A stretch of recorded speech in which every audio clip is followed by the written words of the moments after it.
let's get into the conference. Let's get into the 140 conference. Sure. For folks out there who are unaware of exactly what the 140 conference is, kind of explain it for us. Give us the history, Sure. if you will. Okay, a little bit of history. This was started by Jeff Pulver, and 4 years ago, I was, working with Jeff, and he sat down with me at South by Southwest and said, "I have this idea, and I've got this notion that I want to bring together 140 characters, if you will, and I'm going to put on a Broadway play, but it's going to be short, 10-minute, 15-minute stories about magic, serendipity, humanity, and love." Now, I've known and worked with Jeff for almost 17 years, and he's always ever just so slightly ahead of the curve. So, 4 years ago, when he's talking about serendipity, something that's now almost becoming a mainstream term in terms of the social web, he had this idea to bring together these disparate, various speakers.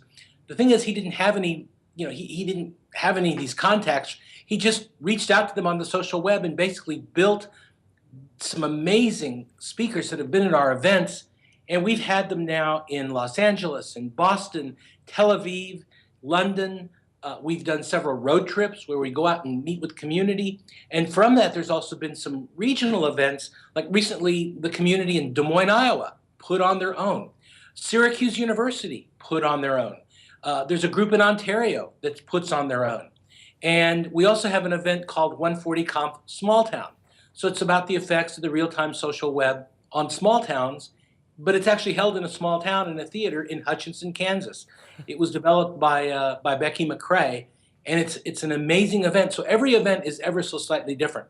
The main event every year is at the 92nd Street Y in New York, and this year we have some amazing speakers. From an educator, Kevin Honeycutt, Joe Trippi is going to be there. Jack Abramoff, the famous, or not so the famous lobbyist. We have the Chopras, Deepak and his two kids are going to be there. So you can look online, at the conference schedule, and it's just this amazing mishmash of these really interesting people that come forth and tell their stories.